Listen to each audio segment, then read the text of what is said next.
Hey everyone, welcome back to our channel. We're the Movie Couple. I'm Wendy. I'm Dustin. And this is our non-spoiler review for The Trial of the Chicago Seven. The Trial of the Chicago Seven is based on the infamous 1969 trial of the seven defendants charged by the federal government with conspiracy and more. The film stars Sacha Baron Cohen, Eddie Redmayne, Joseph Gordon-Levitt, Mark Rylance, Jeremy Strong, Yahya Abdul-Mateen II, Alex Sharp, Michael Keaton, Frank Langella, Calvin Harrison Jr., and John Carroll Lynch. So this film, The Trial of the Chicago Seven, it is available on Netflix right now, and I think it is such an important movie to watch. And also, if you're an Aaron Sorkin fan like we are, this is a must-watch. I will say, not only the plot of the movie, the story is very topical even to today, which is kind of ironic because it happened in 68, I believe, or 69. 68. Well, it was from 68 to 60. It was like there was a period of time. It was a pretty long trial. Yeah. And something that I find incredibly amusing about this is the backstory. The fact that Aaron Sorkin had been working on this script for 14 years. He'd been working on trying to get with Steven Spielberg,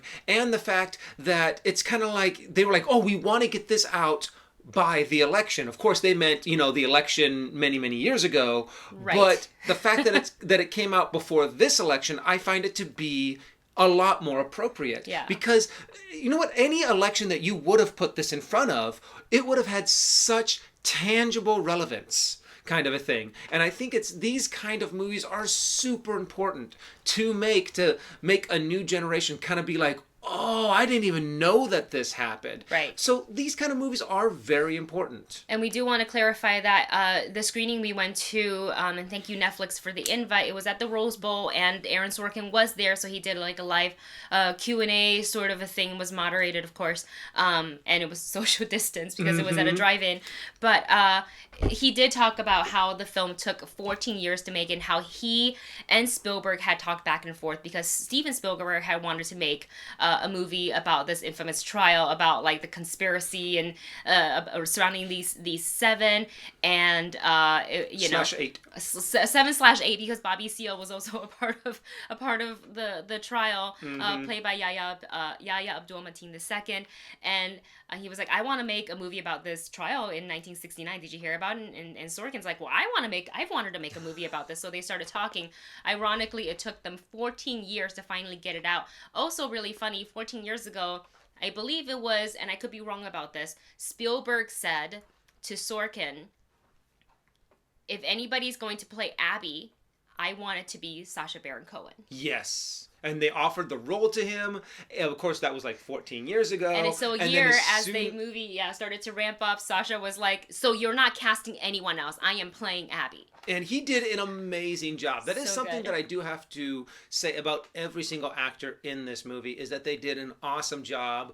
The guy who played the judge, he did a really good job in making you just grit your teeth and want to reach through the screen and punch him. Yeah. There's nothing more about when an actor can make me feel like absolute hate and disdain for a character because they're doing their job as like a professional, like as an actor, you're just like, I really feel for this character in all the ways that I hate them, and it's really great because then you're able to convey that through the screen. So basically, the plot of the movie, the seven defendants were on trial essentially for conspiracy. It was conspiracy crossing the state line. Crossing state lines to incite violence or a riot, and it happened during the 1968. The Democratic Convention. Yes. And in Chicago, and how this riot was going to be. They were saying that they are the ones who caused it, but the previous administration said no, it was the police that started it. When Nixon was appointed, he said, I don't like that. I want to... And so it was very much a political trial.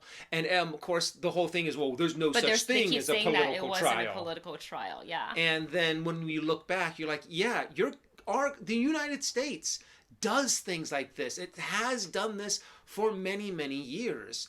and to just kind of be able to look back when hindsight is 2020 and to see how this game was played and to see how events are unfolding in today's world is just jaw-dropping. Yeah, to dismissing certain juror members because they realize that which is not, like, I guess, uncommon for both sides to fight to dismiss or keep a juror, but it was the way they went about it was a bit shady, about the infiltration of a police officer within these protest groups, how Bobby Seale was falsely accused of killing a police officer when he was only in Chicago for 4 hours, and it was only to deliver a speech. That's all he was there for. Well, that was the what is it called? Him having killed a police officer was actually something that he had on, like, a warrant out for his arrest before he went to Chicago. Oh, wow. Because there was a moment there where he was talking to someone else in the Black Panther movement about, hey, I'm going there and I'm talking, and she goes, you have a warrant out for your arrest for killing a cop. Oh, yes, I think it was his wife or his girl or someone there that worked with him. There's so many things. I was about to say something that would probably have been a little bit of a spoiler if you have not seen this movie. Yeah. But the things that they did to Bobby, the things that they did to rig this court, the things that they did, and it just takes people fighting. Yeah. It really does show that your government, any government, is only as good as you force it to be. You have to fight. We have to fight for our political system, for our rights to be heard, and if we don't, we lose them. And what's really interesting about this movie is obviously this trial took place in 1969, but a lot of what we saw in the movie, and I won't mention them because just in case they're spoilers, they're considered spoilers, mirrors a lot of what we've seen this year, in the previous year as well. And so I find that really, really interesting. I certainly would definitely give it a watch. I am generally not one for procedurals. Yeah. I'm generally, and this movie is at like a spicy, like 2 hours and 10 minutes, I think. Also, sidebar, if you are going to head to a drive-in movie and the movie is 2 hours plus, say Tenet, if you're watching Tenet, or if you're watching, this is on Netflix, so they're not putting it in a drive-in. Make sure you turn your car on at least once or twice for people who... Start the engine. Start the engine just for a little bit. I'm not saying to leave it on, because that's kind of annoying for the cars around you, but so your battery doesn't die and you don't miss key scenes from the film. Yeah. Or portions of the Q&A, because you're getting your car jumped.